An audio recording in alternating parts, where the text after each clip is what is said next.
আগে অনেক ভালো ছিল, এখন তো এই যে বৈশাখ মাস তারপরে পানি হইতে নাই, মাছ পাওয়া যায় না, এরকম একটা নদীর পানি নাই। তুমি আসছো কখন এখানে? এই 10টার সময়। 10টার সময়। তাতে মাছ কতটুকু পাওয়া গেছে আনুমানিক? এই যে এখানে দর্শক, এই যে টোপলার মধ্যে যে মাছটা আসে শখ করে তারা মাছ মারতে আসে, আগে যেরকম পাওয়া যায় এরকম পাওয়া যায়? মোটামুটি না, মাছ পাওয়া যায় না, কোনোভাবে পাওয়া যাচ্ছে না। আমরা কবিতায় পড়েছিলাম যে পার হয়ে যায় গরু পার হয় গাড়ি, দুই ধার উঁচু তার ঢালু তার পারি। তো এখন সেই গরু গাড়ি আর পার হয় না। তো আমি নদীতে আসছি, তো অনেকেই শখের বসে পুকুর না পেয়ে তারা নদীতে গরুতে গোসল করান। এবং আজকের যে তাপ, তাতে আসলে নদী ছাড়া বাড়িতে যে মোটরের যে পানি সেটা লেয়ার অনেক তলে যাওয়ায় আসলে কারেন্ট থাকে না, লেয়ার যেমন তেমন কারেন্ট থাকে না, আর গরুগুলো খুব নাবিশ্বাস অবস্থা থাকে। এই জন্য আমাদের এলাকার যারা গরু পালন করেন তারা কিন্তু এভাবেই নদীতে নিয়ে এসে তাদের গাওগুলো ধুয়ে দেন। এবং ওই পাশে একজন এক ভাই গাও ধুয়ে দিচ্ছেন। নদীর বর্তমানে এই কন্ডিশন, আর যে তাপমাত্রা যদি চলে তাহলে নদীর যে অবশিষ্ট পানি সেটা দিন দিন শুকিয়ে যাবে। আসসালামু আলাইকুম, ভালো আছেন? আলহামদুলিল্লাহ। আচ্ছা, এই যে আপনি কি প্রতিদিনই গাও ধোয়ান গরু? হ্যাঁ, গরমের কারণে আমার প্রতিদিন একটু গাও না ধোয়ালে গরুগুলো অসুস্থ হয়ে যায়। আর নদীতে যে পানির যে অবস্থা আগের তুলনায় এখন কি পানি অনেক সরে গেছে না? জি। আর নদীতে কি মাছ পাওয়া যায়? মাছ পাওয়া যায়, দুটা গাড়ি কিছু কিছু পাওয়া যায়, অল্প। আগের তুলনায় কিরকম? আগের তুলনায় মেলা কম না? যে আপনারা যখন ছোট ছিলেন তখন কিরকম ছিল নদীর অবস্থা?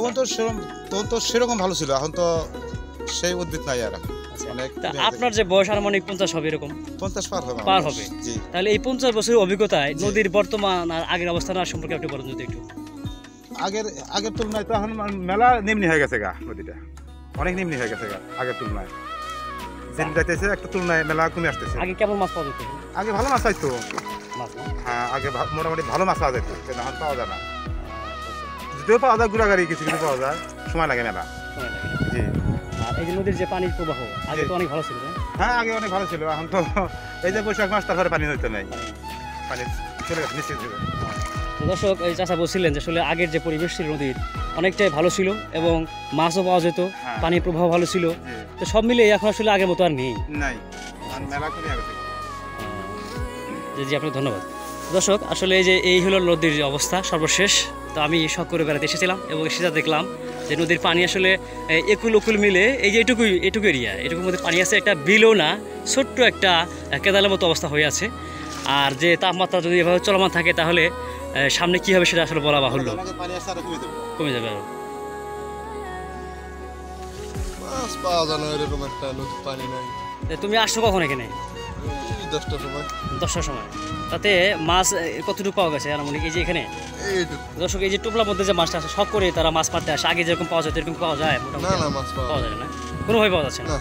তো এই যে কন্ডিশন, 10 থেকে এই ভাতিজা আসছে মাছ মারার জন্য, সে কিন্তু মাছ পায়নি।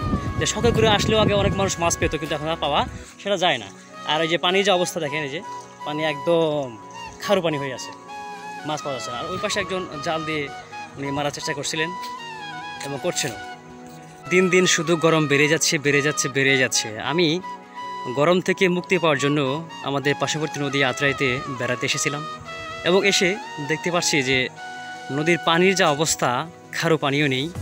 একটু দেখায় যদি আমি, শুধু মরুভূমির মতো আকার ধারণ করছে, বালু আর বালুচর। এখানে কোনো পানি বলতে কী জিনিস সেটা নেই, আর যা আছে দেখেন এই যে অবস্থাটা, এরকম খারো পানি। আর এখানে মানুষ ধান লাগিয়েছে, ধানের অবস্থা ভালো না, লাল হয়ে গেছে, হলুদ বর্ণ হয়ে গেছে।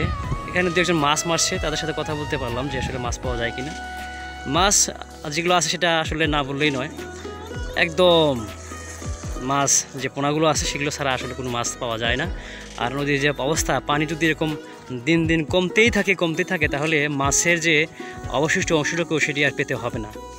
আজকে তাপমাত্রা দেখে মনে হচ্ছে আসলে অসহনীয়। আর পানির যে কন্ডিশন তাতে বোঝা যাচ্ছে যে নদীর যে খারু পানিও হবে না, শুধু নামমাত্র পানি দেখা যাচ্ছে। বিশাল নদী, এপার ওপার অনেকটা জায়গা, কিন্তু আসলে পানি নামমাত্র, এখানে পানি নেই। তো আমি ভাবলাম যে নদীতে একটু যাই, যে একটু ঘুরে আসি, হয়তোবা ভালো লাগবে। কিন্তু এসে যা দেখলাম আসলে আরব যে মরুভূমি, সেখানেও মনে হয় এর চাইতে ভালো শান্তি আছে মনে হয়। আর এখন বাংলাদেশে যে অবস্থা তৈরি হয়েছে তাতে আসলে খুবই কষ্টকর। আমি কোনো পাখি দেখতে পাচ্ছি না।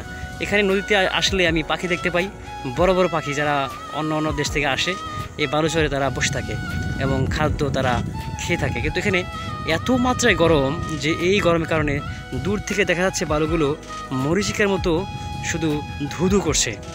আর এইখান থেকে যে পাখিগুলো থাকে সেই পাখিগুলো আসলে মূলত গরমের জন্য আর নেই। এই যেখানে মানুষ ধান লাগিয়েছিল পানির জন্য, পানি থাকে প্রতি বছরই, কিন্তু এবার পানি আর নেই। তো ওদিকে মানুষজন আসলে এই যে মাছ মারার চেষ্টা করছে, আমি সেটা একটু দেখতে পাচ্ছি এবং আপনারা দেখছেন।